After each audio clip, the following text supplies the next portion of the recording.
Maybe the mic. The mic.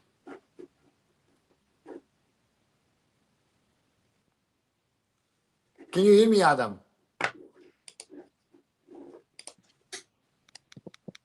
Got out technical. Are we back? Can you hear me? Yeah, better. Got out All right. technical issues. Say the Hobby Sprint. It is. This is the modern world that we live in, right? Oh, now I can hear you. Now I can see you. Maybe we can start. 10 minutes. 10 minutes. It's perfect. For the VIP, it's perfect. It's show business. Adam, I try to ask you business. the first question because I try to start and after we see in the road. Okay, there is a popular story circulated on the web. Then Bo and Jonas started at Games Workshop before creating the Army Painter. It is true.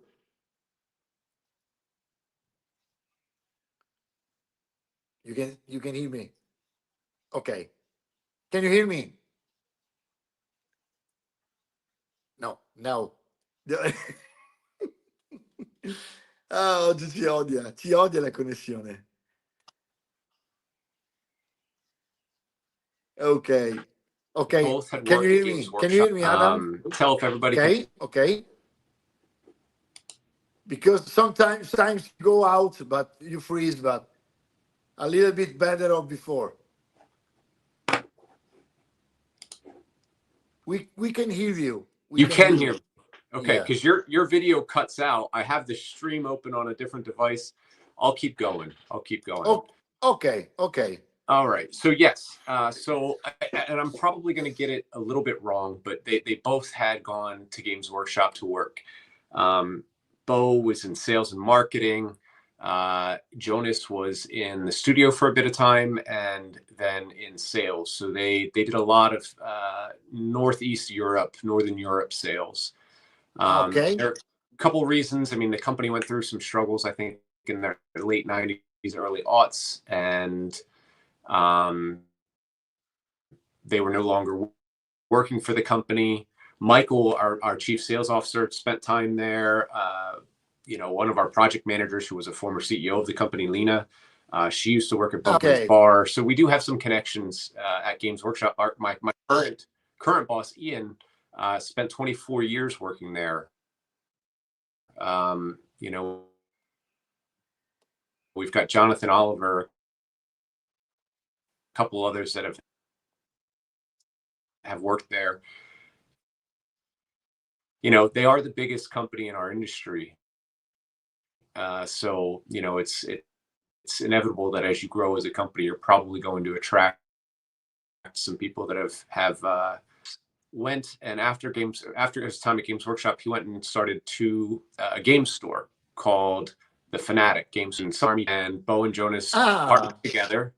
The company was called the Army Painter. They renamed the product Quick Shade, but now with our Fanatic range, it's kind of an homage to our roots, right? So yeah, there's truth to that. That it's not a rumor. They did spend some time working at Workshop. Okay. This is not the water of the brush, correct? Yeah, correct. No, this is coffee. It's 10 in the morning here, so it's I'm still on coffee time. Okay.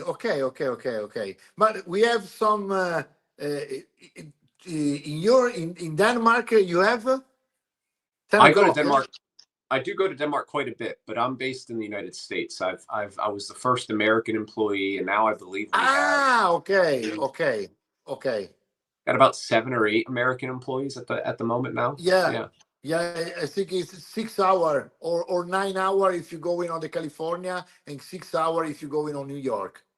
That's right, and I'm in Louisiana. The West Coast. So 7 hours. Yeah. Okay, 7 hours. Okay. A question on the mission, because I love the Army Painter for the start of your trip, because me too, I'm working in the Games Workshop. I'm working 8 years like for management and area manager of Tuscany in Florence. Can you hear me? Okay, yeah. And I love the army painted color because you start with the same color of the 90s, very very nice, like the goblin green, the plate mail, etc. No?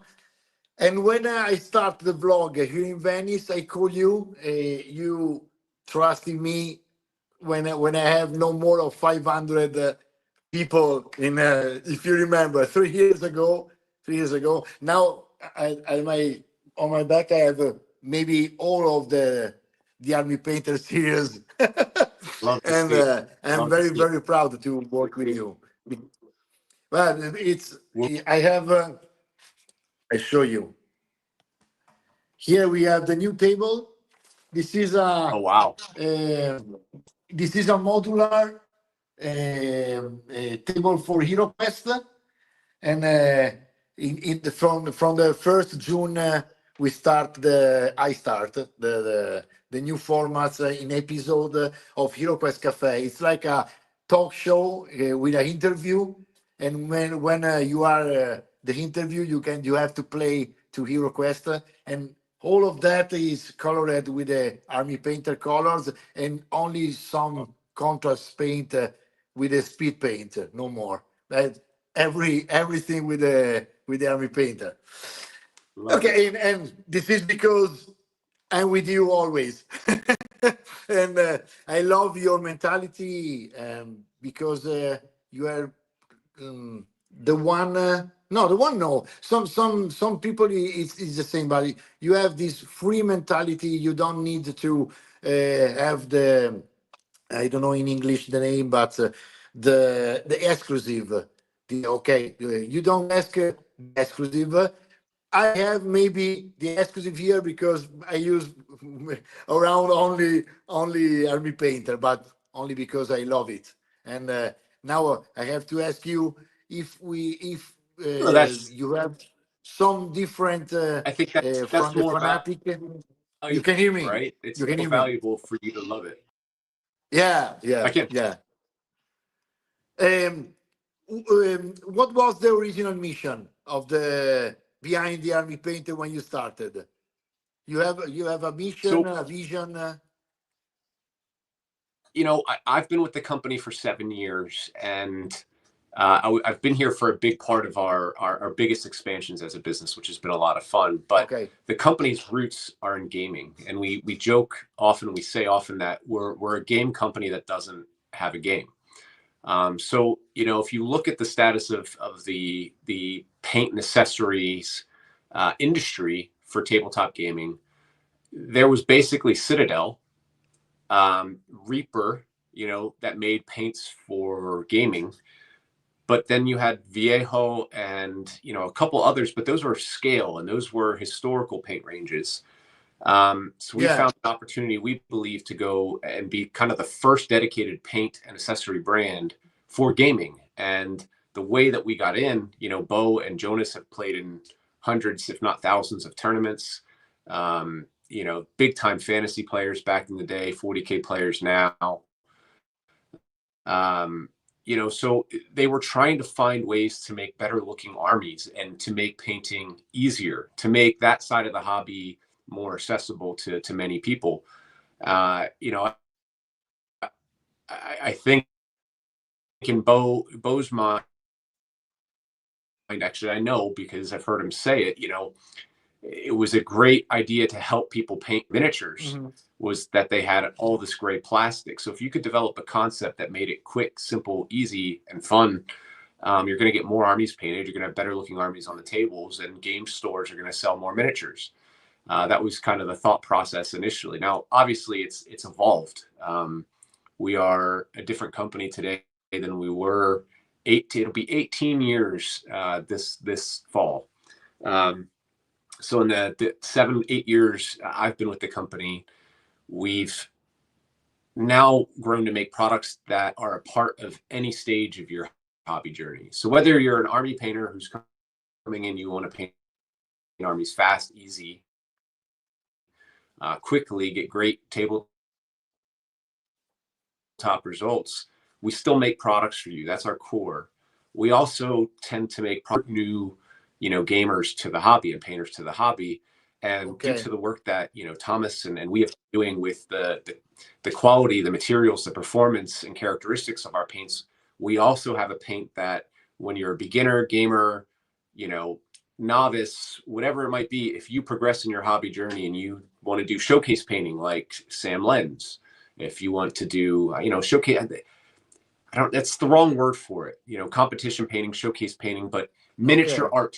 As you progress your talent and technique, we make a product now that stands up to that. So I think we're very proud to say that we make products that can serve any part of your hobby journey. Oh, okay. I'm really interested in the evolution of your paints, especially in terms of formulation compared to early editions. How have your paints changed in terms of pigments, concentration, binder, or overall composition? Because I see it's very different. Now the Fanatic, it's so good, very good. I remember the start of the Army Painter in the early versions. It's a compromise from cheap and good. Okay. Yeah. Here now you have a nice product, but I think one of the best. What do you change? So I think a lot's changed. I mean, you have to kind of going back to your first question. The company was started by two gamers who loved gaming and loved painting.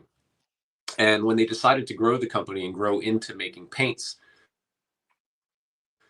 they did it the only way that they knew how, because, they were gamers. They weren't paint chemists. So they made paints that they wanted to use, and they made paints that they thought were accessible because of price, and they worked hard to make them available because of their understanding of the needs of the retail space and of a game store. They are the pillars of our communities, right? So I think, the paints were good. They were fine. They did what they were supposed to do. And like any paint range, they had some that were better than others, right? Okay. Now, when Thomas and I first got involved in product development, and it was a couple of years with the company, was the War Paints Air range that we used, the original War Paints range, the same liquid pigments that we use, the same bases that we use, the resin bases.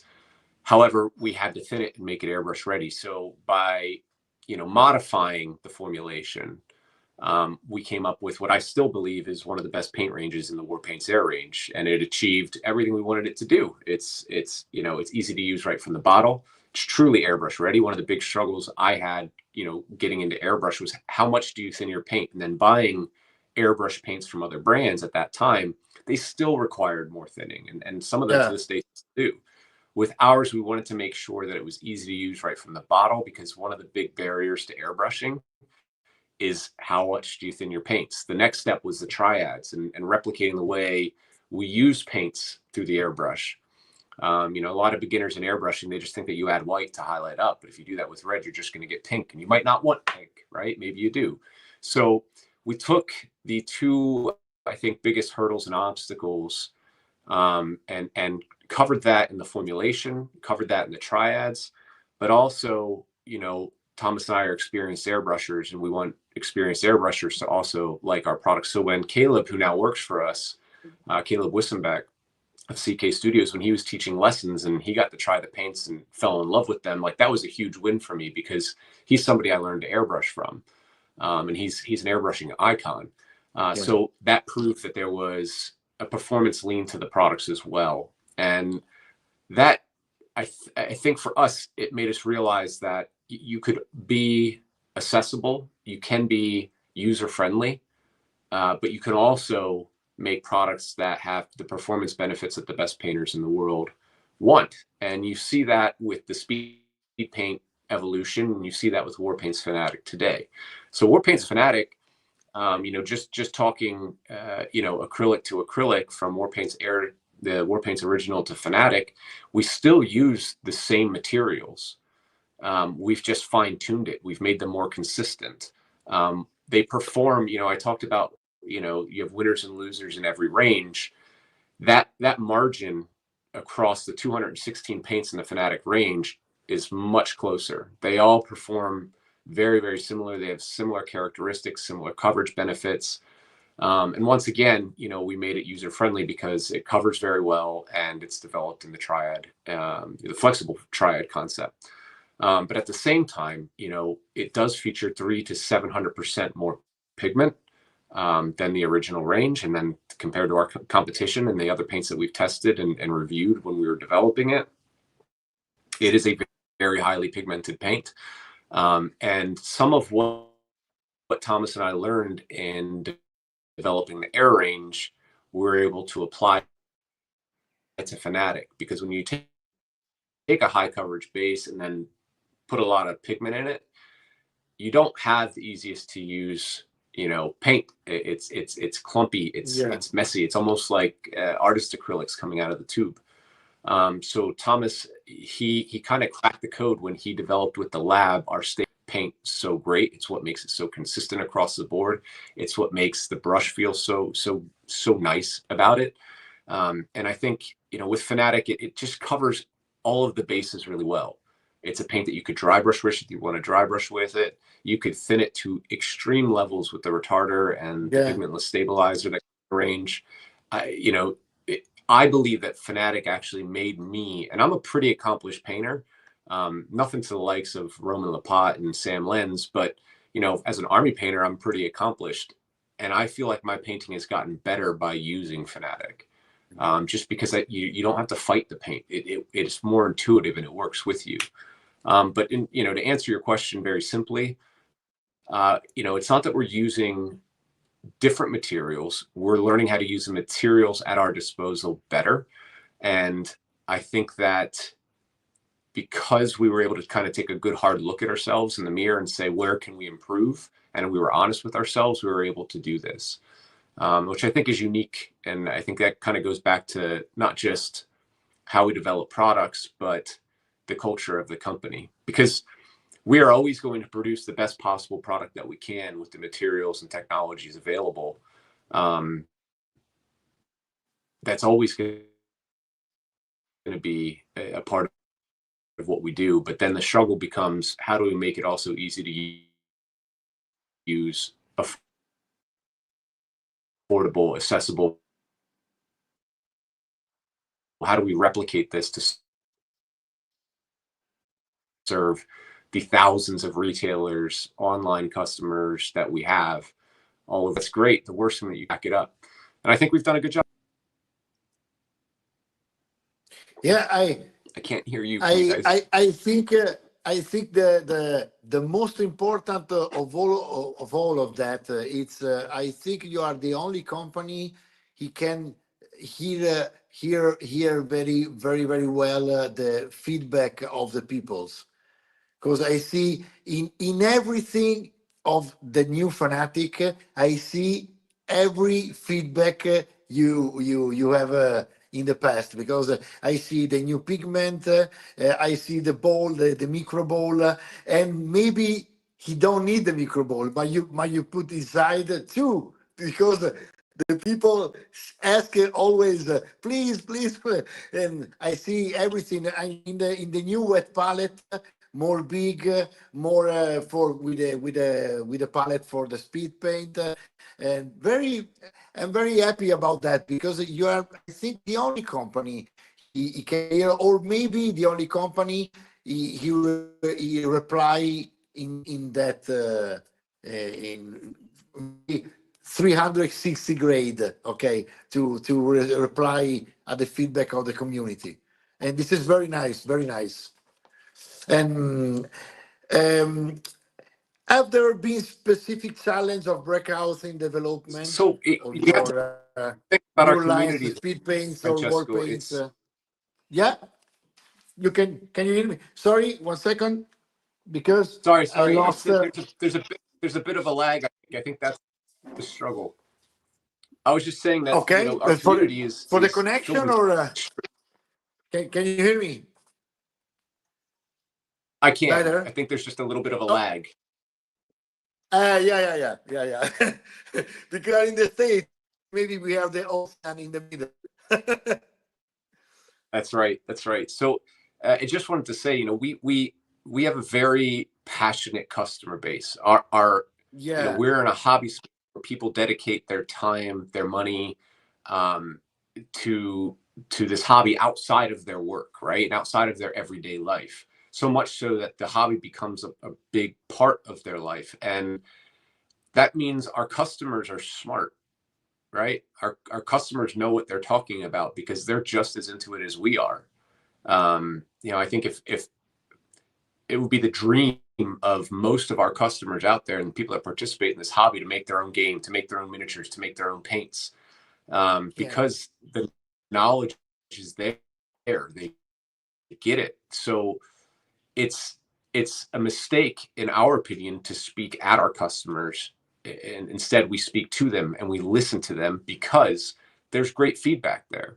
And if we don't listen and we get too stubborn, then we begin dictating what the hobby should be, as opposed to evolving and being a part of what the hobby is in that present state and where it's going in the future. yeah. Yeah, this is very, very nice. I think now it's the only company with that character, very specific characteristics. Because maybe the other company, I'm sure he tried to understand the feedback, but he have a mind and he goes straight on that mind, and he can't. I don't know. You have more resilience. This is the point. You have more resilience in the and you can change your planning if the people say or the community say something. You can hear and you can change in the street in the road. No, this is very nice. And do you have a particular philosophy when it comes to balancing quality, easy to use, and affordability of your product lines? Yes. So, there's a couple categories that we look at, right? And we want to make sure that anything that we create either specifically serves one of those categories Okay. or benefits all three of those categories. And when we started to delve into development a bit further between Bo, Thomas, and I, Thomas represents the elite painters of the world. He paints in competitions. He's painted anything that you could think of in the miniature space. Where Bo is the hardcore gamer, right? He's the one that just wants to get minis on the table as fast as he can. He has more finished armies than I do, and that's saying a lot because I'm somebody who exists somewhere in the middle. Yeah. Yeah. I like to paint armies. I like speed painting. I also like to dabble with busts and different things. So I Yeah. sit somewhere squarely in the middle. I also like a good narrative, a good narrative event or a narrative army list, stuff like that. So for us, we have the painters, we have the hobbyists, and the gamers, and those are the three core categories. So when we develop a product, first and foremost, it always has to be the best possible quality that we can produce. Right. And sometimes that you can talk about value, right? Like value to us is the ratio between performance and quality and price. So it has to be the best in that price category that we can possibly make it. Right. And there's limitations all the time. And actually in today's world, there's a lot of businesses, especially in our space, that are not in control of the pricing of their own products due to global challenges, let's just say. And you have to be able to adapt and but it is our goal and it is our core philosophy to always offer the best possible product in terms of quality and performance to fit the categories or all of the categories that we just mentioned, in the most responsibly priced way. I don't like to use the word affordable because not everything can be affordable, but if Okay. we price it fairly in a way that our retailers can survive by stocking it and thrive by stocking it, and that our customers can afford to buy it and buy more of it, and that we could still run the business. That's what I call responsible pricing, and I think that that's something that we always strive for. Yeah. Yeah. I try to connect one or more personal level in the conversation like this, and Sure. I want to ask you today in professionally and in your life in the army painter? Are you happy? Yeah. So Yeah. the, Because the, it's a nice question, I think, because it's not very easy to be happy. Okay. it's not always, I mean, it's actually, there's a lot of things in the world that make it easy for you to be unhappy. I'm very Mm. fortunate for many different reasons. And, number one, I've been my own boss before. I've owned my own company in the past. Yet this is still, and I built a company that I dreamed of for years. This is still the best job I've ever had. And working with Bo and Jonas before he retired and the rest of the team. And I think there's a cultural thing here, me being American, them being Danish, there is a Danish approach to how you run a business that is very Okay. people forward, which I think permeates through the way that we communicate with our customers and interact with content creators and artists like yourself. It's the connection that matters most, and it's the people that matter most. Our CEO Henning, he's new to the industry, but not new to hobby, in a strange way. And he always says it's the people that matter and it's the people that make the difference. Yeah. We joke, like, we could be selling rugs. If we do it this way and the way that we do it, we would be very successful at selling rugs, because we have a unique approach that's not something that you can replicate or bottle. It's just a part of our culture. It's the way our heart beats at this company. Yeah. And sometimes working in an industry that you're passionate in. And I'm going to give just kind of a word to the wise. I used to be a big time cyclist, and I worked in the bicycle industry. I started my own bike company. And because I worked so hard at it and I took it so personally, very hard thing to walk away from the way that I had to. It wasn't necessarily, it almost made me resent cycling in a weird way. And I hate to say that because it was such a core part of my life. And I'm getting better at that. But having that experience personally, coming into the Army Painter and working again in a field, not let, this thing that I love turn into something that I resent or hate, right? And I think at any other company, it'd be very easy to do that. You burn out real quick. But because of the space and the mentality at our company, we have something called a family first mentality, right? Priority. Yeah. Where, it is, I do I work very hard because I care about my team and the people that I work with, because I know that they work hard for me. It's the shield wall approach, but at the end of the day, it is just paint, right? And I want to come back to that, because paint can be important, but at the end of the day, the company wants us to focus on our family and our Yeah. time away. And, You see the comment. You see the it was comment. the Best company best ever. company. That's Yeah. my Yeah. assistant, Alan. Yeah. And this is my follower. Yeah, Alan is great. So it's important that you take time off. I mean, about 4 years ago, Bo sat me down for like my annual review to discuss my KPIs, right? My key performance Yeah. incentives for the year. And he had one, and it was, you need to take 5 weeks vacation this year. And I said, well, that's great, because we were expecting our second child. And he says, no. You work for a Danish company. You're still getting your paternity leave. Yeah. I need you to be fresh. We are growing. You need that time away. And, because there is that understanding, it's very easy to work your ass off at this company. And excuse my language. Because that when the time comes that you do need a break, everybody's going to respect it. And it's beautiful. I am very happy at this company.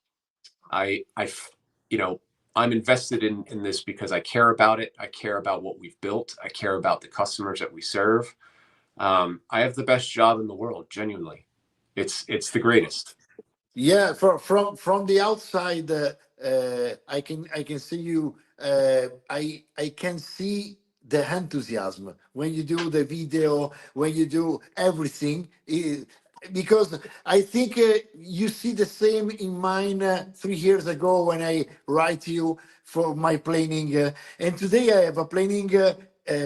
All is grow better than my plan. Yeah, good. But I understand you have the same enthusiasm, because I'm calculating in these days my hour of work. I'm around 19 hour and 5 to sleep, no more. And I'm always on, but very, very happy, very, very enthusiastic, and always grow very, very well, because it's not work, it's a passion. And It is. after you have sometimes you are very you need to sleep. You need to take a break, but it's very nice to can if you can work with your passion, work with your with enthusiasm. And I see that enthusiasm every time I see one of your video, or with a new product. This is one thing I want to ask you, with the John Blanche new kit, and the new historical I see now, the new. I mean, waiting. I know you send me now the new technical, and I'm very enthusiastic too, because I want to do some tutorial with the new technical. I understand something about the rust with the pigment inside, and A little bit, some. a little bit of Yeah, yeah. particles in there. It's great. I want Knocks to it out of the see. park. Yeah, and uh, I see you have maybe with the John Blanche. I think you have started a moda. Because if tomorrow I want to paint like Paul Bonner, maybe you can do the Paul Bonner kit.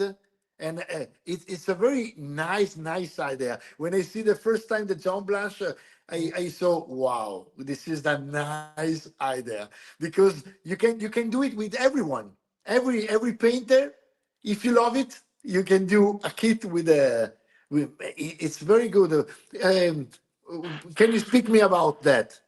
Yeah, well, so for a long time I've thought that we have a masterclass range in our company, but it was one brush for a long period of time, one Kolinsky sable brush. Then it was the masterclass dry brushes. It was an area for us to explore, and we always knew that we wanted to. We didn't know how. Mm. Actually, when we were developing Fanatic, there was a period of time where we thought maybe this is a masterclass paint range, and we keep the war paints as kind of our core hobby range. But it was so good that we were just like, no, this is it. This is all we're doing. We're putting everything into it, and I'm glad that we did. Now, I think the masterclass range is something for a long time that we had a lot of opportunity to explore. But when the idea came up to work with John, and we had joked about it for a long time. Bo knew John a bit from his time at Workshop, and Ian as well. It was always kind of a pipe dream. Like, wouldn't it be cool, right? And then we reached out, and he was very interested. In fact, once he had kind of signed the deal, he had made a Facebook post, and he said, "Man, Army Painter speed paints. Never tried them before. Who would have thought? These things are great."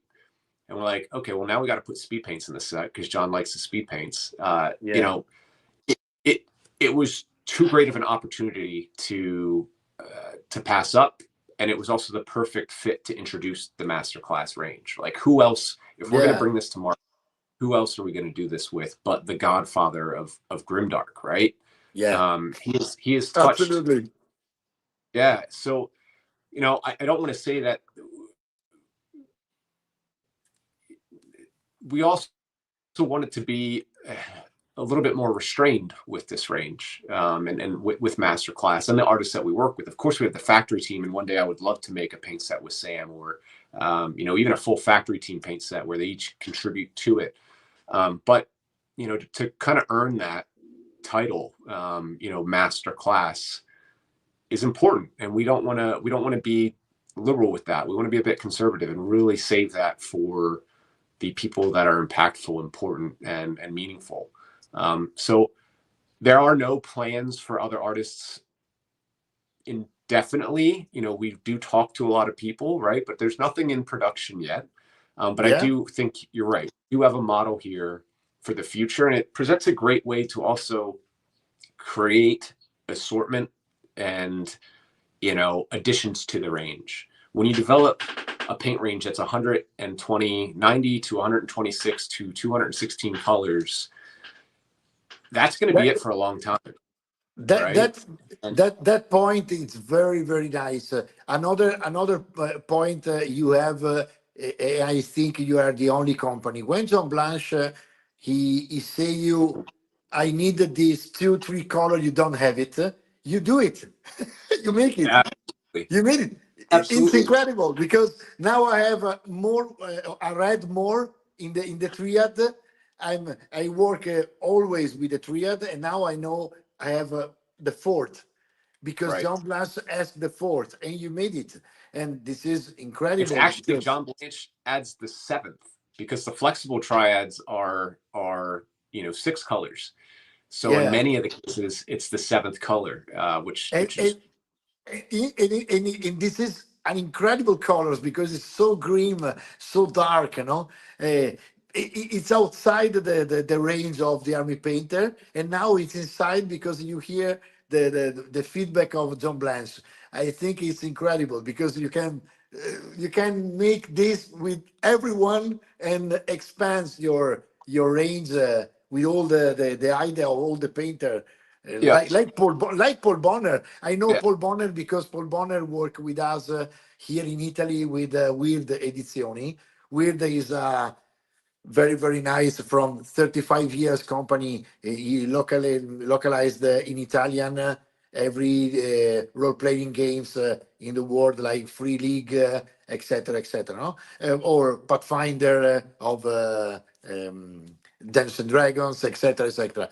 And we work sometimes with Paul for the illustrations, and I see it's another one very nice to know it to pretty hard for make Paul some of that.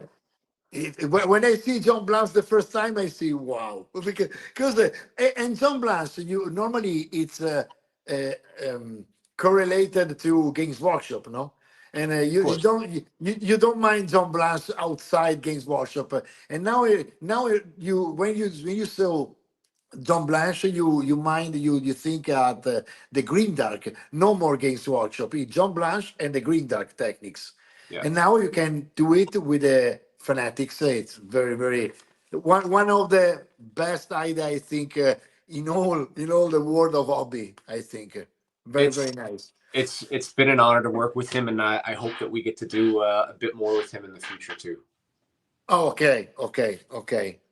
Do you think, Adam, you feel fulfilled by the mission and direction of the company at this stage? Absolutely. Yeah.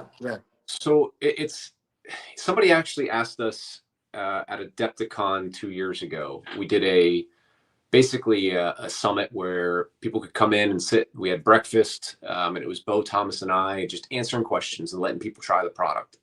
Okay. And somebody in the back of the room who he had worked in the retail space, but he's a hobbyist, and he says, why did you do that? You didn't have to.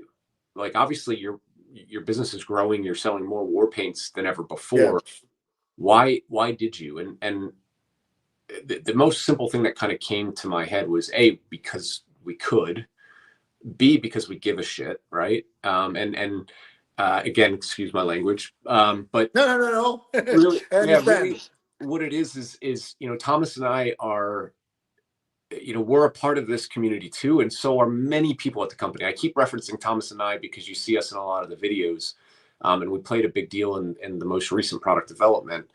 But I should just say the company, we are immersed in this hobby. We are a company built with passionate hobbyists, and even the people that work for us that aren't passionate hobbyists before coming participate in the hobby now, right? And it's great when we have these new product releases, we get everybody around the table to test the products and play with them and get their feedback too. But I have a lot of friends from my gaming time, from, you know, working with content creators that I meet up with. And it's always a bummer when people say, you know, I got my start with Army Painter War Paints, but then as I got better in the hobby, I moved on to da da da da da da. Or, you know, I love your company, love what you represent, but the paints just don't do it for me. That stings. Like, that hurts. You take that personally. And at the end of the day, you know, we want our friends to use and advocate the products that we make. We want to impress them. And you know, the most gratifying thing is that we built a company that people wanted to support because of who we are and what we stand for and how we communicate. And now we have something to deliver on the other side of that, which is products that they want to use, not just because they're being charitable or they like our, you know, they like our funny videos or they like when Bo twerks on the internet. You know, they actually like us, but they like the products too. That's the most fulfilling thing, you know, I think any business could have, or any person working in a business could have, especially somebody like me who tends to be the bridge between the community and the product, you know. So right now everything is kind of rising together. They've swelled together, they've met together, and you know, right now it's just kind of like, what's next? Where can we go from here? And I'm very, very, very, like, pride doesn't begin to explain the way I feel about what we've been able to accomplish over the past 5, 6, 7 years. Okay.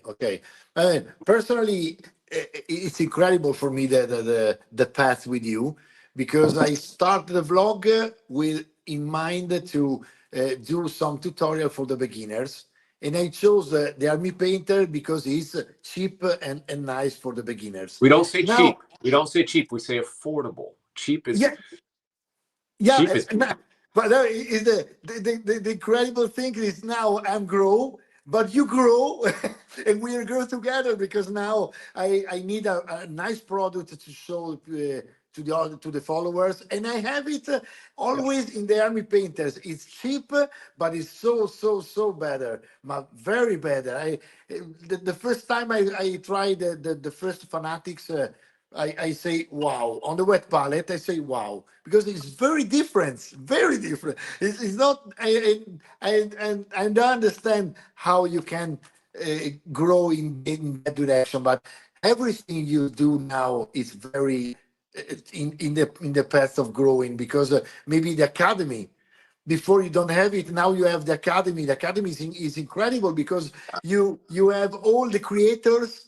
You work with you for the academy. It's incredible because you have. Well, I mean, our social media. You change everything and you change nothing. It's incredible. Like it's honestly that it's we've been able to grow up and become the company we always wanted to be.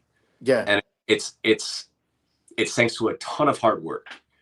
I mean, when I joined the company, Bo says I was the 7th employee, but I think we had 12 or 14 at the time. That was only 7 years ago, right? You know, between Bo, Jonas, Lena, Michael, and everybody else that was at the company, you know, in the 10 years before I came, they busted their butts. I remember going into flying to the headquarters for the first time. And I just imagined that the Army Painter was this massive company because of their presence, their retail footprint, right? And I was honestly blown away, at first a little concerned, but then insanely impressed at what this company was able to accomplish at the size that they were. Right. And, you know, it's funny, I was having a conversation with our CEO and talking about how, you know, when I first came, we didn't have a marketing budget. I didn't have sponsorship money. You know, we didn't have an advertising budget. So everything was built on communication, on community and relationship building. You know, you use the term bootstrap. You know, I also like to call it punk rock marketing, right? We are a part of the community. We advocate for the community. We make products for the community, right? Because we're a part of it too. So it's that's always going to be core to how we evolve and grow. Yeah. The second we lose that is the second we lose the heart of this company, and I don't think anybody at the company intends to do that. Okay. Well, what direction you think you chose now to the growth of the company? What direction you take? I can't give away any secrets, because No secrets, but but I mean the mission, the if mission you is, have yeah, a new mission on, or you add something at the mission. I think that the mission has evolved to, like I said earlier, we make products that speak to a hobbyist and gamer and painter at every stage of their journey, whether they're just getting started. Yeah. We want to be the most accessible company. We want people to say, I'm into this. This is the brand I want to work with because they teach me how, they make me feel confident in doing that. Right. Okay. But we also want to empower them to stay in this hobby and grow. And we do that through connecting people.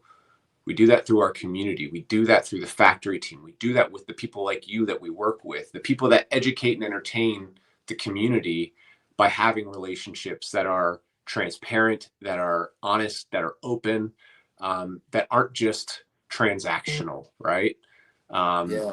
When you came to me, I remember you were very, I'm very small channel, this, that, and the other thing. And a lot of people that want to work with us that have smaller channels or followings, they think that there's like a certain number that we say, this is the bare minimum that you have to be. Nope, never been that way.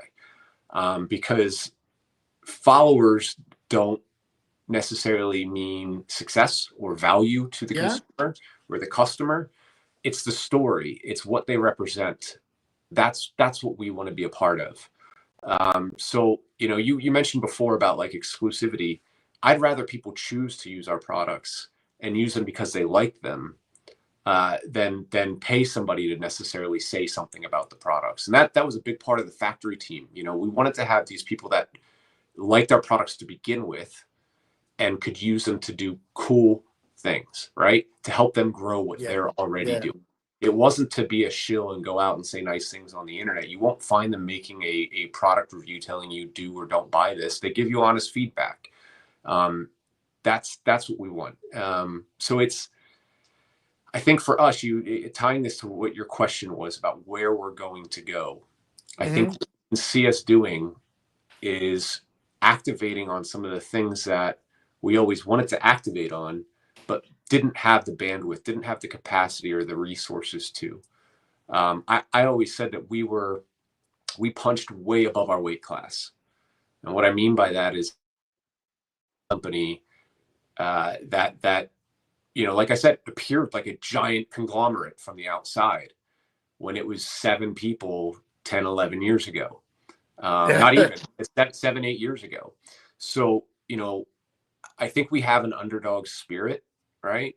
I don't want to say we have a chip on our shoulder by any stretch of the imagination, but we like to over deliver, and we like to impress. We like to surprise. I think surprise. Fanatic was a surprise. John Blanche was a surprise. We do have more surprises in store, that's for sure. But I think the one thing that you can count on is that we are going to grow, and our product ranges are going to grow, and the assortment will grow, and we will continue to innovate and improve whenever possible, right?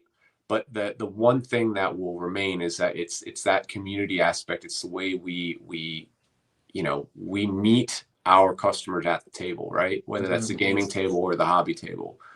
And because of where we've built the business today, now we can do that in more ways. It's not just through YouTube. It's through retail support. It's through going to events. We have the greatest event team in the world right now between Kat, Caleb, and Tim.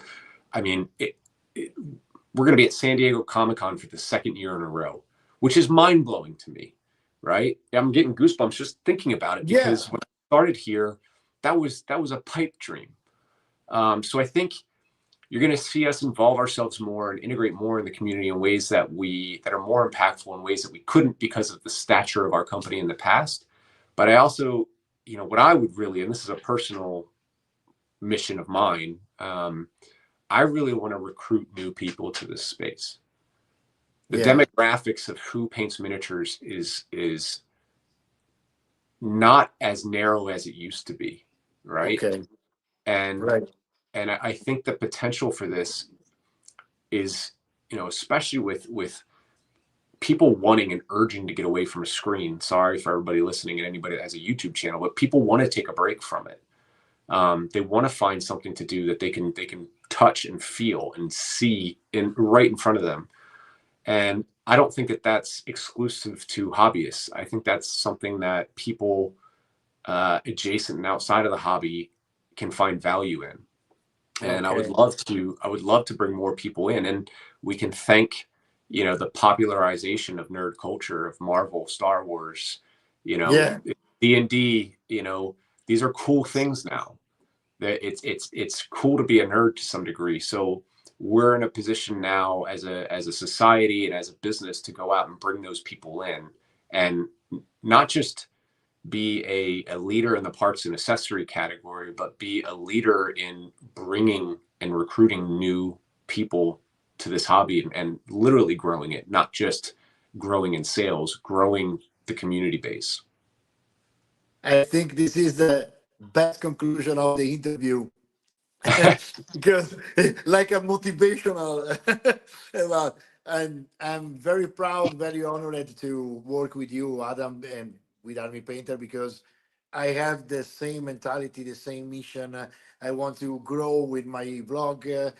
Now I start at June. I start with the account, and I have many formats with episode, and always with a tutorial of with the Army Painter. I'm very honored to work with you. Thank you so much for your time. Thank you. And have a good work, a good life, and we see you. We'll talk soon. Sorry about the technical issues. No, I apologize. Only on the start. Now it's perfect. Good. Okay. Thank you, Adam. Thank Ciao. you. Bye. Thank you.